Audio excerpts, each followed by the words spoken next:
Diri sa atong tubag sa Salmo nag-ingon ta nga ang tao dili mabuhi sa paan lamang kundili sa tanang pulong nga gikan sa bakba sa Dios. Mutuo mo ani o dili? Nya pwede ra mo o di na mo mangaon karong buwana or karong simanaha kay magsige ra gyud mo basa sa pulong sa Ginoo nya mabuhi pa kamo. Nya kanang tanang budget ninyo sa pagkaon inyo na lang nang ipalit og slot. Sus hurot siguro kahalin. Kinsa ninyo dinhi ang dili mukaon karong adlaw nya ipalit og slot ang inyong pagkaon. Taas ang kamot. Ang budget niyo sa pagkaon ba ipalit niyo og slot. Tanawa, wa lagi mo motuo nga ang tao dili lagi na makabuhi ang pagkaon ra kung dili ang pulong Dios Ginoo. Pero kita bahala na ng pulong sa Ginoo diha basta makakaon lang ko. Ana.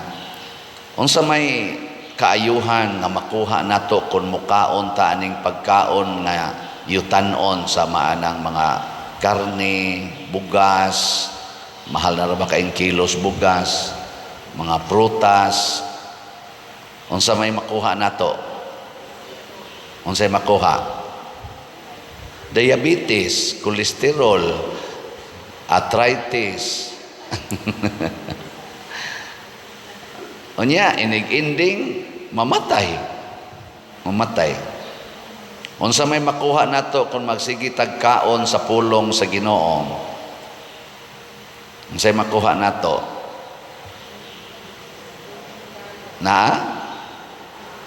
Mawagtang ang atong sala. Kay ang pulong sa Ginoo maoy magtudlo nato unsay buhaton aron wa natay sala. Nya kay wa naman tay sala dili na kamo patuyang og kaon kay sala man ang gluttony. Unsaon naman ipaambit na nimo ang imong pagkaon sa uban. Di na ka magpatuyang og pangangkon anang mga yuta kanang imong mga kabtangan kay gitawag sa na siyag avarice, kahakog. Imo nang ipaambit ngadtos mga wain tawoy kapuy-an wa gyud mga butang.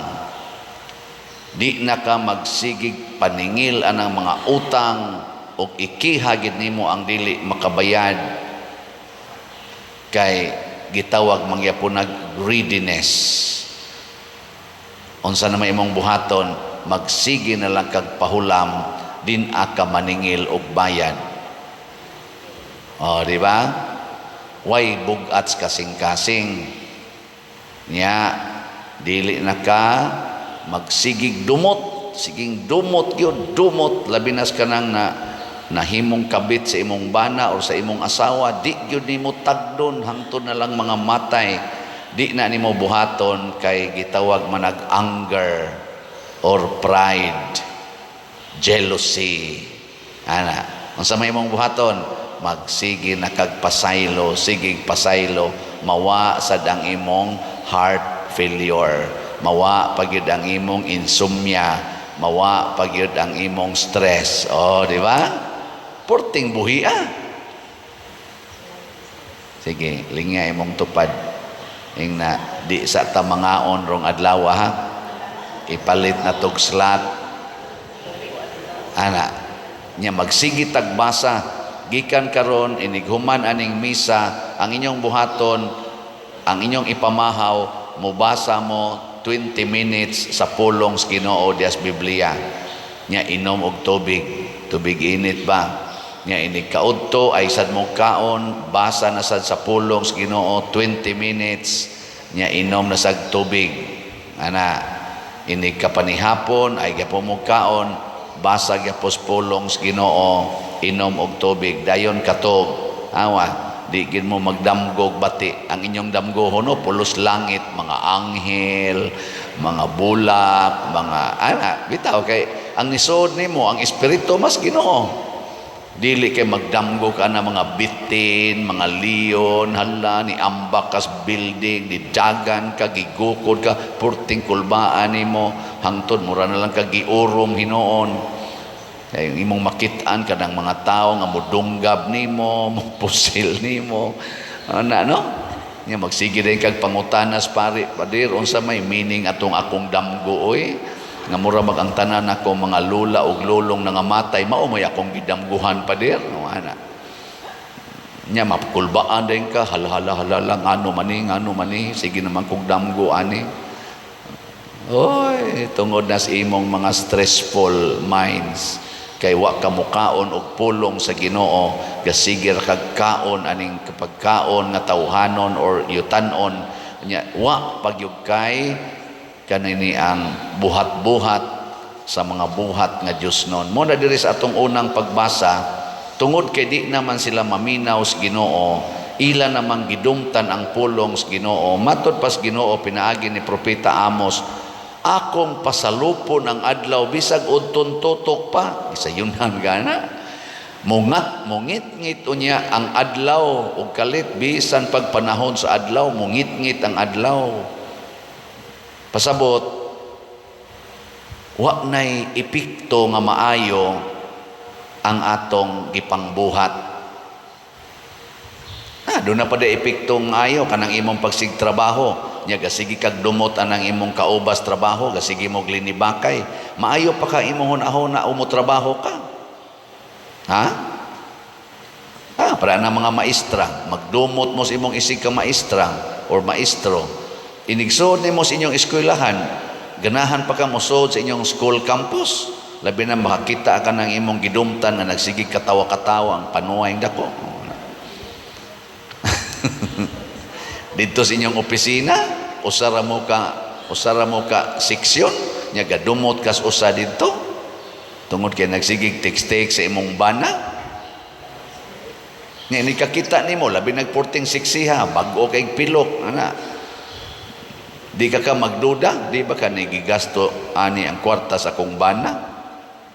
Sige ra ba nag-text-text? Ana. Nga labi na mo bisita sa imong bana nimo dito, nya magsigig tutok adto niya, na. Bisag mo pasiplat lang gamay, lagot na ka. Di ba?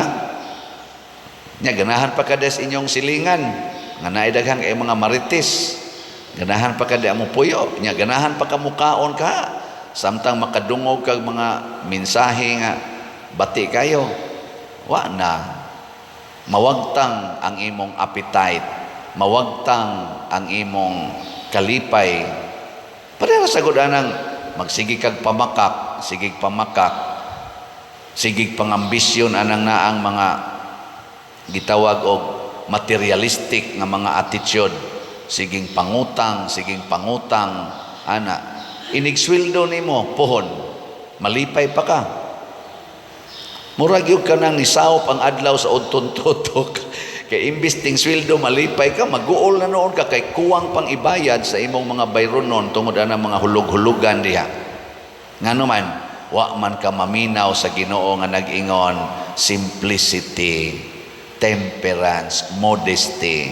Ana imo ambisyon ari man ka maminaw ani kani barato ra kay ni profesos bag-o gining klase sa gadget angayan ba kay kaning sandala kani nga bag ati isukod angayan kay kaanis tanan kani nga underwear mo ni isulob ganahan kay imong bana ani makapuntos gyud ka hala palit sa dayon pasiksi-siksi nya inutang di ba? Ay, nganong hisgot man kuhanin dapita. Mao ding iniingon si Jesus ba nga nianhi ko para sa mga makasasala kay ang mga makasasala para ni Jesus mga masakiton iyang ayohon, iyang tambalan. Motong nakigsaw siya sa mga makasasala, nikaon siya, nakiginom siya sa mga makasasala, nitipon siya sa mga palahubog, sa mga sugarol, tipon siya sa mga prostitutes, sa mga tax collectors. Nganoan, kay siya di ay mao'y tambal ngadto nila, kay siya man ang pulong sa Dios nga nagpakatao. Ang pulong sa Dios ato ginang ihatod ngadto sa mga makasasala. Mabitan na ka na mga asawa nga moingon unsaon man din ako akong bana pader, di na man gini mabangbang ang iyang bisyo. Nako, ipaduo lang ang Ginoo ngadto niya, di man sad mo simba pader, di gyud mo simba. Nako, ikaw may nagsigig simba, ipaduol sa Ginoo ang imong kaugalingon ngadto sa imong bana. Ang pulong sa Ginoo sama nang moingon ka, kaon na dong, di kaon na, hinana ba, no? Or bi ba, magkapi na ka, ana, kay wa para ba ka maulian ang imong kahubog na ay kapi. Ang imong bana moingon ginakining ako nung asawa, no, bisan sa tanan akong bisyo wa gini siya reklamo, usahay magmaoy pa ko, di na ako tuyoon, madapugan ko ni siya, lagom ni iyang naong ikabuntag, pero mo smile gapon, murag gini siya Ginoo. Di ba? Di sa to paniduol ng Ginoo ngadto sa imong bana. At tanawa, di ba? Moabot yung panahon, musimba na, mahimo pa ginang lay minister. Naidaghan kay din yung mga asawa, simba maginirong usa na buutan na kaigbana. Mao na. Unsaon man na siya, ipaduo laging Ginoo ngadto sa imong bana or ngadto sa makasasala, kay ang tambal sa makasasala mao ang pulong sa Ginoo. Muna pagkaon gina siya, makabuhi na siya. Kay kung kanang sala magsigi gani nagpadayon, mamatay ginang tawhana, sama ng suyop, siging suyop. Ayaw yaw-yawi nga, ikaw, sige na lang yung kag suyop, ayaw ka na pagsulti. Ing nahinoon, okay ra nimo ang imong gisuyop. Ana apag ko nga, okay ra man day, pila kay imong natira karon sa kuwangan lagi usa ka tira, napakadiha. Tagaan sa nimo gamay, aron makumpleto gyud ang iyang gisuyop. Tanawa, di ba magsigi nagsulti nimo nga, day, I love you, believe jud kay ko nimo. Good trip siya ba? Iyang kawaton inyo mga butang, kawaton niya. Iyang ipamaligya inyong mga butang, igabot nimo dito, dito imong laptop, dito imong cellphone, inyong mga TV. Moingon din na siya, atong TV day naguba, ako ning ipaayo ha. Pagabotos ayuhanan, iyara sa tong kasosyo sa suyop, di na jud kuno maayo, ato na lang tong palitaglain niya, ako na lang gipaulian, pilay magasto ato, sahe man ang giuli, nahurot na sa, di ba, o ka nga, naamantay gamay nga kalipay, nga susto, nagisuyop na sa, bago pa kay itong TV, naguba na, washing machine ninyo, kalitag kawa, kay gibaligya, kay naguba, sige lang kaguba, ang iya ditong utok mo, igubao na kayo.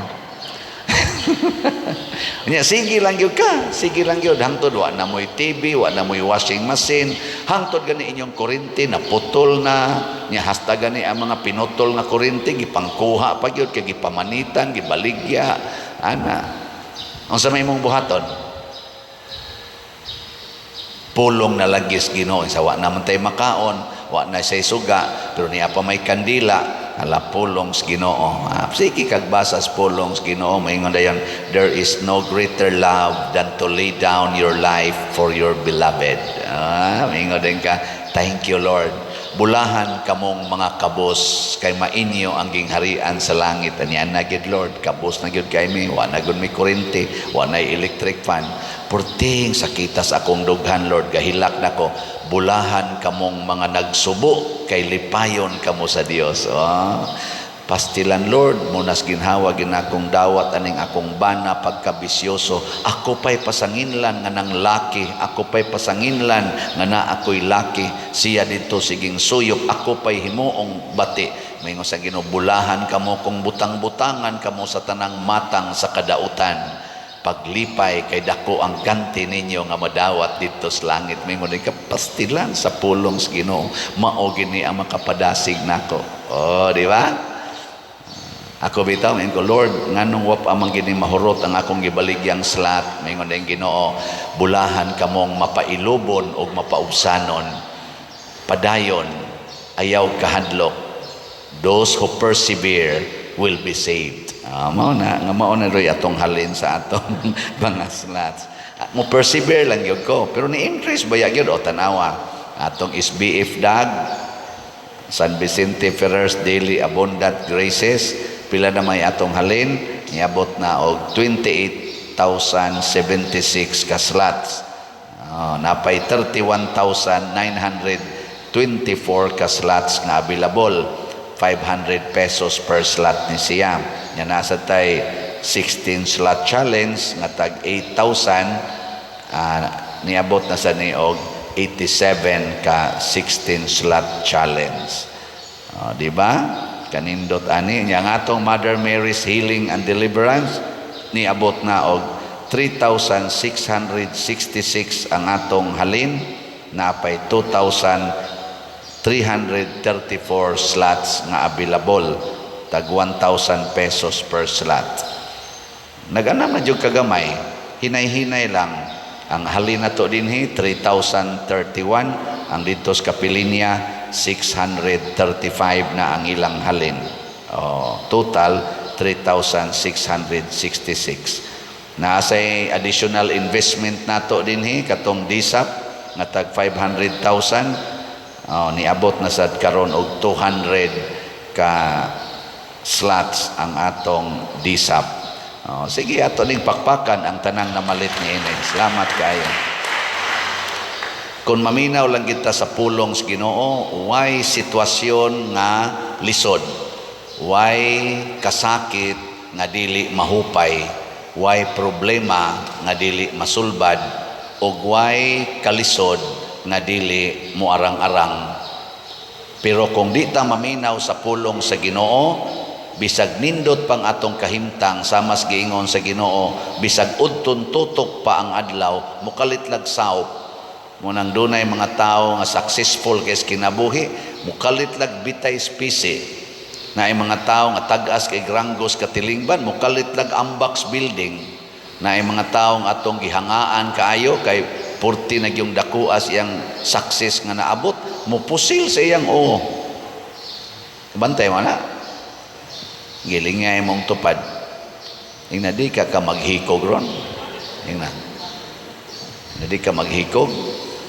Nya mo yung siya, di oy kontento ra kay ko sa kong kinabuhi. Ina congratulations, naminaw gid ka sa pulong sa Ginoo.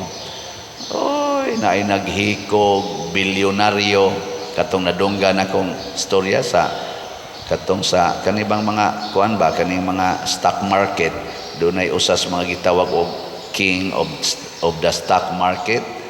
Pila to iyang kuan, iyang net worth niabot man siguro tog mga $20 billion.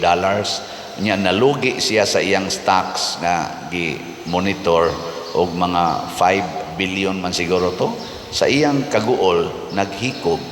Nya ang nahibilin niyang kwarta utang na tog 20 may nusag 5 napa siya $15 billion.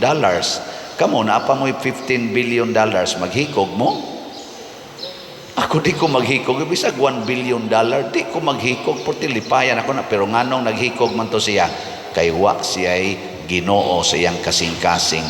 Ang kwarta, ang kalibutanon, ragyod mo iyang gitanaw mo na ang tao dili mabuhi sa pan lamang, kung dili sa tanang pulong nagikan sa Ginoo. Gani, seek first the kingdom of God, and everything will be given to you.